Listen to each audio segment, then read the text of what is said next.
नमस्ते विद्यार्थी मित्रों, आज हम कक्षा 10th का हिंदी में पाठ 7 पतझड़ की टूटी पत्तियां का दूसरा भाग जैन की देन पढ़ेंगे।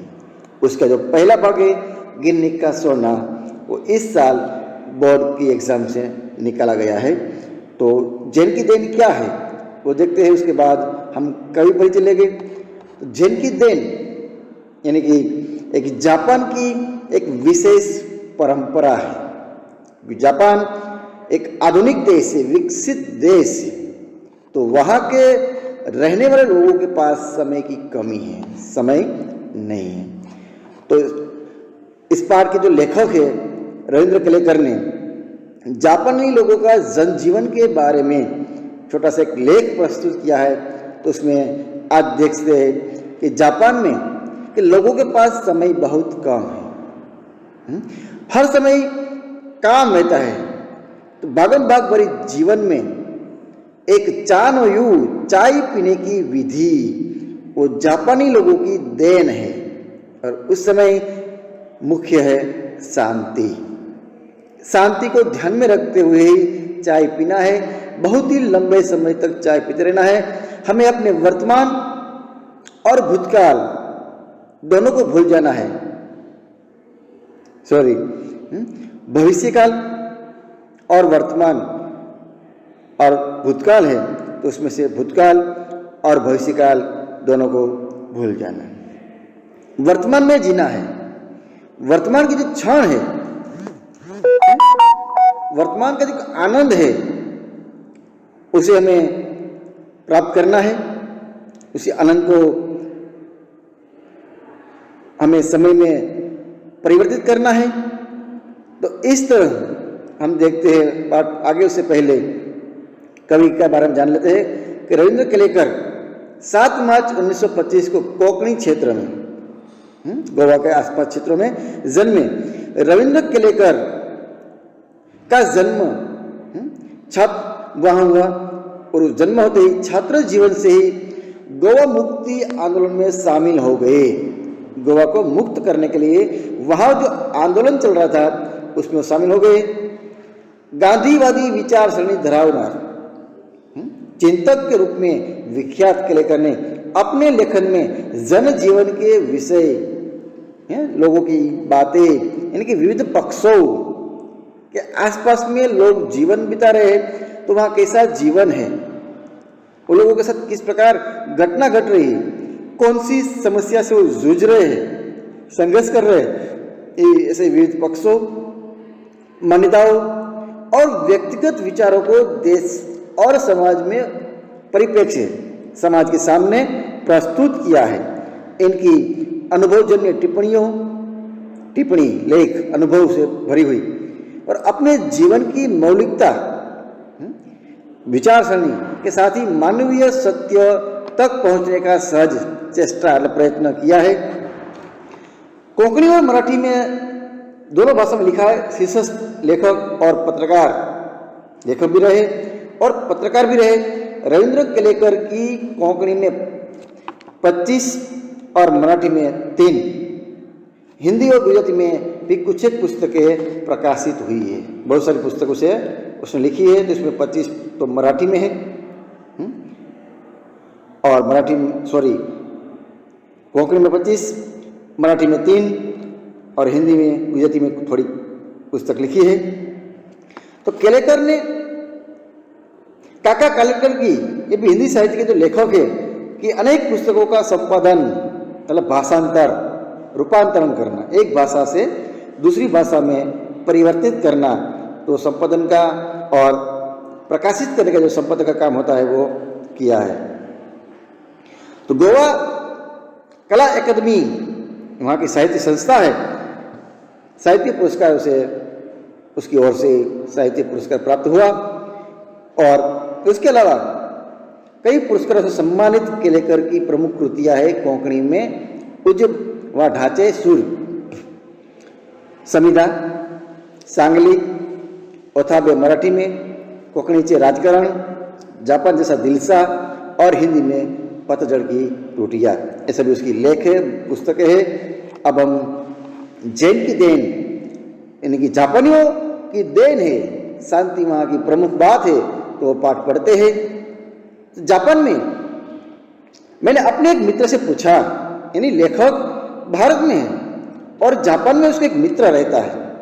मित्र से पूछा कि यहाँ के लोगों की कौन सी बीमारियाँ अधिक होती है, यानी कि जापान के लोगों को ले यहाँ, यानी कि लेखक है वो जापान में घूमने गए हैं, अपने मित्र के पास गए, मित्र को मिलने गए हैं और बातों में ही प्रश्न किया कि यहाँ पर जापानी लोगों को कौन सी अधिक बीमारी होती है।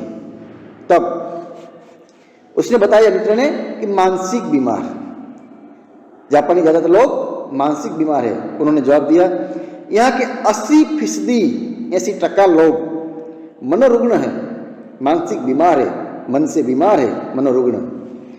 इसकी क्या वजह प्रश्न पूछा है।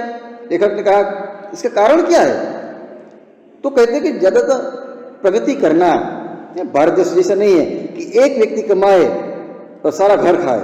यहाँ पर जितने भी सदस्य है, जितने भी सभी है, सभी को काम करना है, किसी के पास भी समय नहीं है। कभी कभी हमारी जो पेरेंट्स मीटिंग होती है हम भी देखते हैं, तो पेरेंट्स के पास समय नहीं होता है यहाँ स्कूल आने का।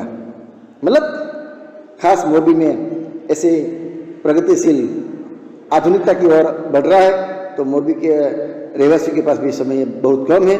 उसी प्रकार अब जापान की बात करते हैं कि हमारे जीवन की रफ्तार बढ़ गई है। यहाँ जापानी लोगों की जीवन जीने की जो रफ्तार है, गति है, बढ़ गई है। यहाँ कोई चलता नहीं है, बल्कि दौड़ता है, यानी कि हर काम फटाफट करना, शांति से नहीं। क्योंकि मनुष्य है ऐसा प्राणी है कि जो एक काम पूरा होता है तो दूसरा काम हाजिर होता ही है। हर काम को जल्दी से पूरा करना, नहीं दौड़ता है। कोई बोलता नहीं, बकता है। जिससे बात करने की होती है तो फटाफट बात करता है, समय के अभाव से। हम जब अकेले पढ़ते हैं तब अपने आप से लगातार बड़बड़ाते रहते हैं, ये काम बाकी, वो काम बाकी, ये करना है, वो करना है, ऐसा करना है, उसके बाद ऐसा करना है। ऐसे ही हम प्लानिंग करते हैं मन में, वो बड़बड़ाते रहते हैं। और अमेरिका से हम प्रतिस्पर्धा और करने लगे हैं कि अमेरिका जिसे हमें प्रगतिशील बनना है, आधुनिकता की ओर आगे बढ़ना है, प्रगतिशील बनना है। 1 महीने में पूरा होने वाला काम 1 दिन में ही पूरा करने की कोशिश करते हैं। जो काम दरअसल में 15 दिन या महीना लगता है, वो काम हम 1 दिन में करने के प्रयत्न करते हैं। और 1 महीने में पूरा होने वाला काम 1 दिन में ही पूरा करते हैं। तो इसी प्रकार काम को जल्दी करना। वैसे भी दिमाग की रफ्तार हमेशा तेज हो जाती है, तेजी रहती है, क्योंकि एक के बाद दूसरा काम शुरू करना है, तुरंत करना है।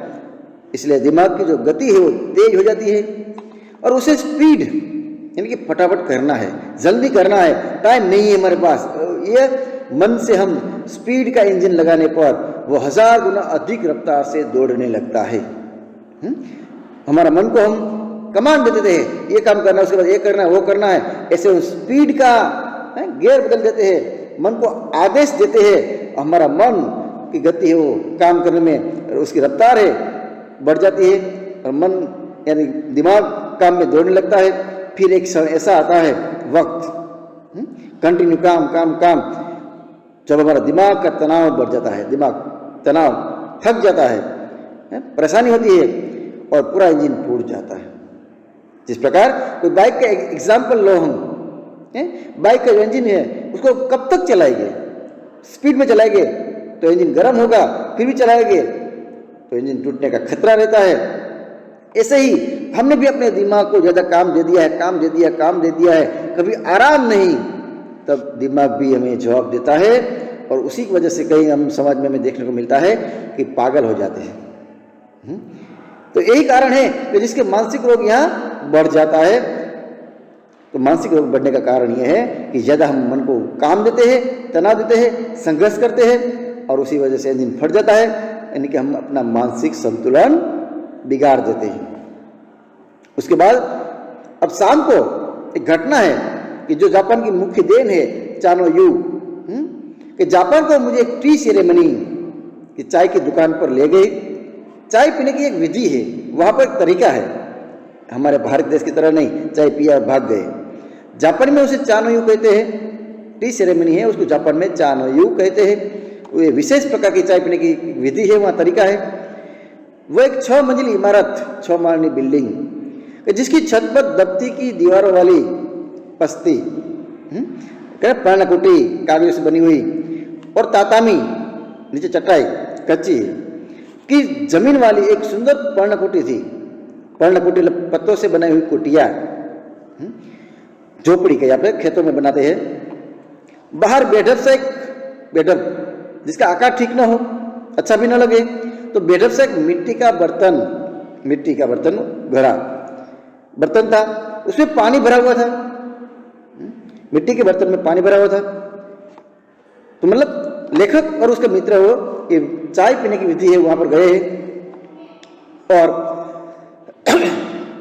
हमने अपने हाथ पांव इस पानी से धोए, जो मिट्टी के बर्तन है उसमें हाथ पांव धोए उस पानी से ही, तौलिए से पोछे, वहां टुवाल था, हाथ पे पोछे, और अंदर गए।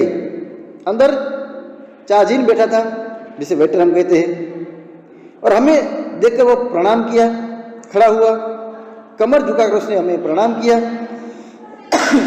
स्वाभाविक है कि होटल में स्वागत करते हैं, प्रणाम किया, दोस्तों आइए तशरीफ लाइए, क्योंकि ग्राहक है, ग्राहक हमारे लिए भगवान के समान है। तो उसका स्वागत किया, प्रणाम किया, आइए तशरीफ लाइए, और बैठने के लिए जगह गई, कहकर स्वागत किया, दोस्तों स्वागत किया, आइए तशरीफ लाइए, और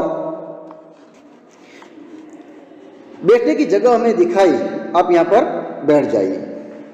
अब अंगीठी सुलगाई, चाय पीने की जो गर्म करना है, चाय बनाना है, वो अंगीठी सगड़ी, उस पर चायदानी रखी, चाय बनाने का बर्तन, और बगल के कमरे में, पास के कमरे में से जाकर कुछ बर्तन ले आया, चाय देने के जो बर्तन है, कप रखा भी बर्तन ले आया, तौलिए से बर्तन साफ किए, वेटर ने भी तौलिया रखा है, उसे बर्तन साफ किए।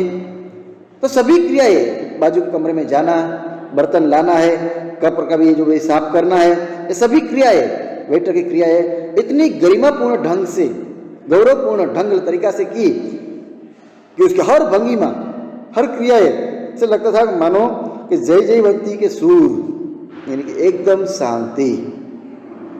गीत है जय जयवंती, एकदम शांत और ठंडा गीत, तो सुर गूंज रहे हो, एकदम शांत माहौल, कि तौलिए की आवाज ना आए, कप की आवाज ना आए, रकाबी की आवाज ना आए, एक भी बर्तन का आवाज ना आए, शांतिपूर्ण से काम करना वेटर का गौरव, क्योंकि जापान की ये परंपरा है, उसकी मुख्य देन है शांति। और 3 से अधिक वहां प्रवेश मिलता नहीं है, क्योंकि ज्यादा लोग हो तो बातें करेंगे, इसलिए वहां पर निषेध है। और वहां का वातावरण इतना शांत था कि चायदानी के पानी का जो खद बदाना भी सुनाई दे रहा था। सगड़ी पर चाय का जो बर्तन रखा है, पानी उबल रहा है, उसका आवाज भी सुनाई दे रहा है। इतना शांति, क्योंकि इस परंपरा की मेन बात है शांति। शांति के अलावा वहां पर लोग जा सकते नहीं।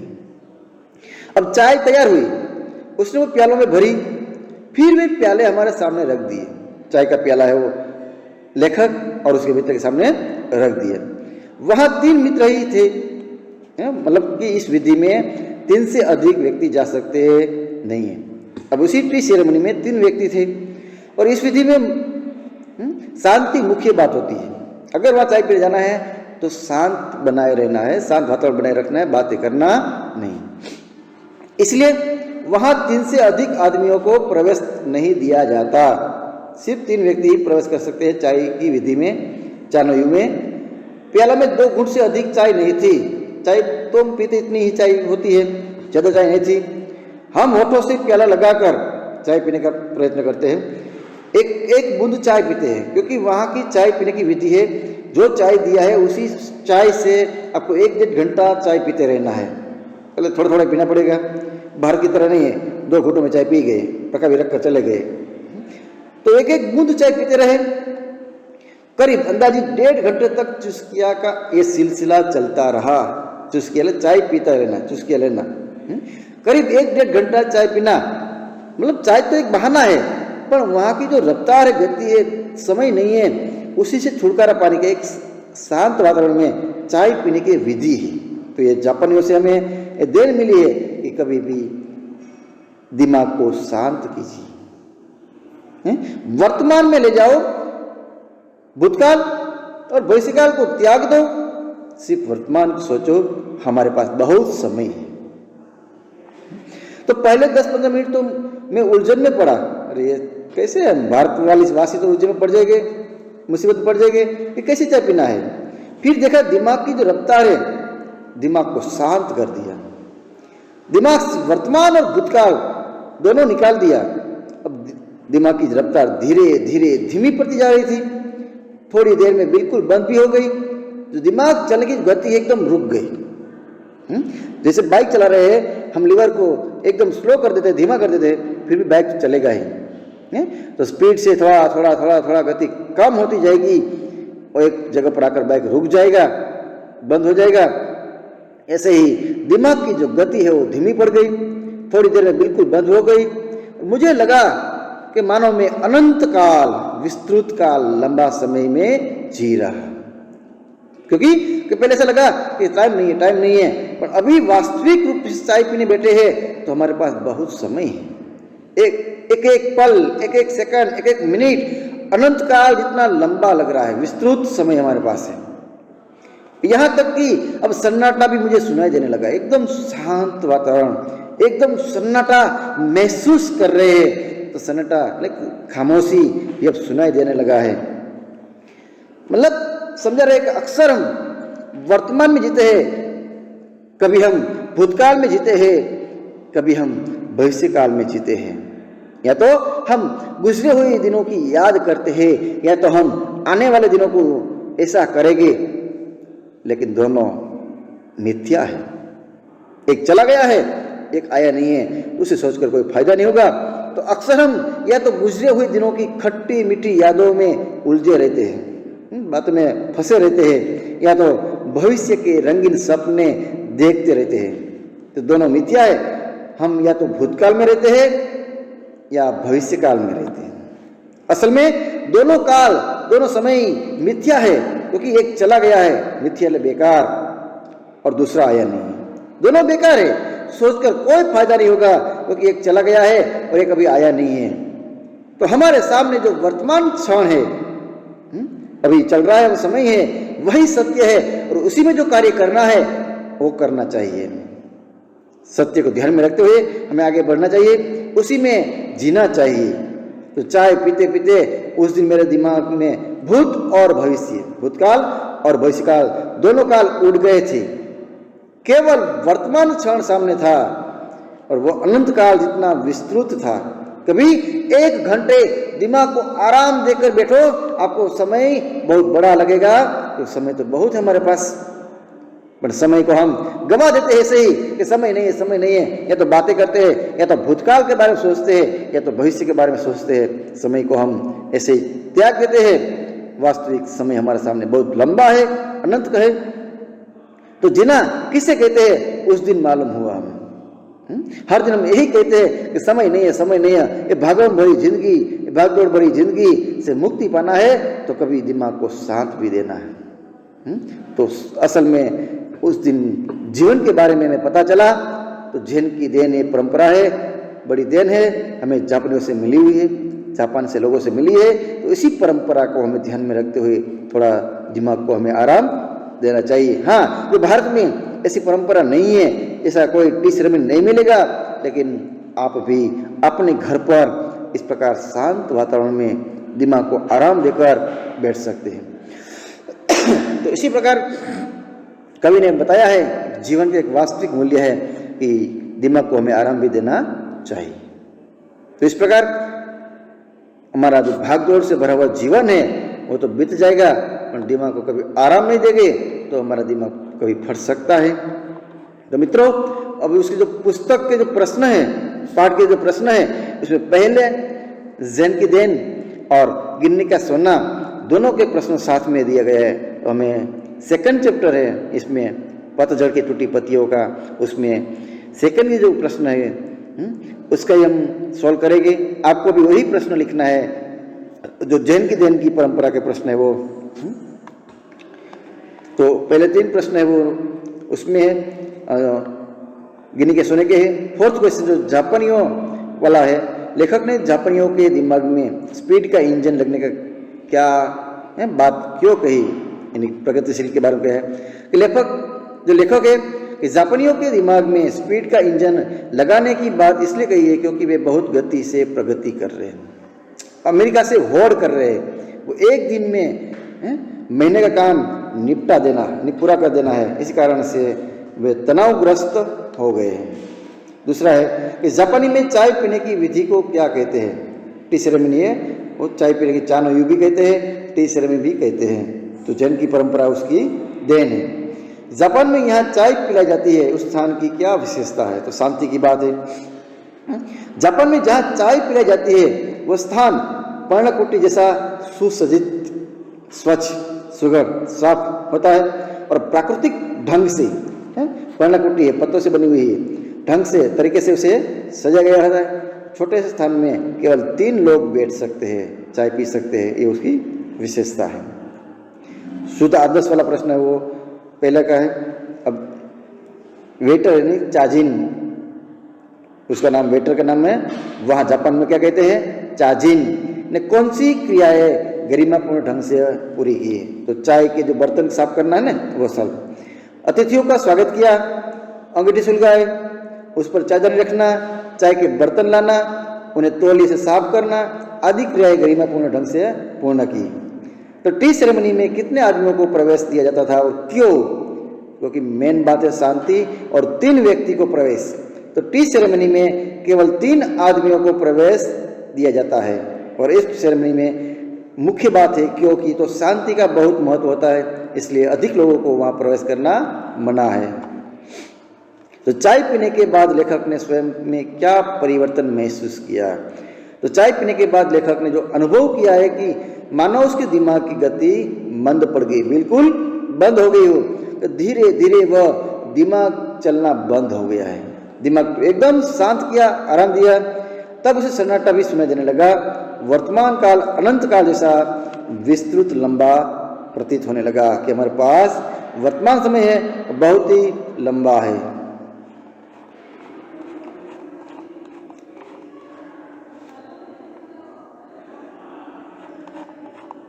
इसके बाद नेक्स्ट क्वेश्चन देखते हैं कि हमारे जीवन की रफ्तार बढ़ गई, यहाँ कोई चलता नहीं बल्कि दौड़ता है।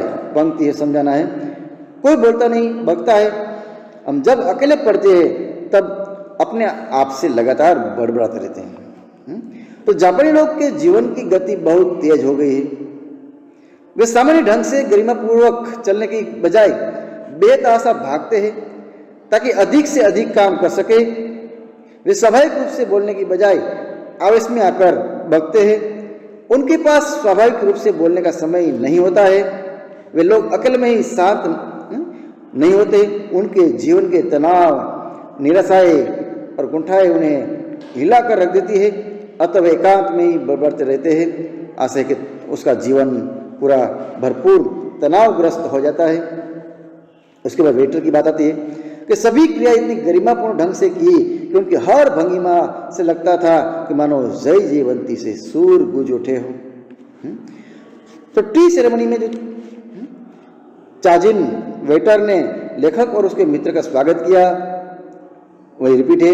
अंगूठी से जलाना है, चायदानी रखना, बर्तन लाना, उन्हें तौली से पहुंचना आदि कार्य इतने गरिमापूर्ण ढंग से किए कि मानो उसके एक एक काम में संगीत का कोई उल्लासपूर्ण राग निकल रहा हो, शांत हो। उसका एक एक काम मनोहारी प्रवृत्ति का था। ठीक है, तो इस प्रकार मित्रों यहाँ पर जापानियों की देन जैन की परंपरा है वो पाठ पूरा होता है।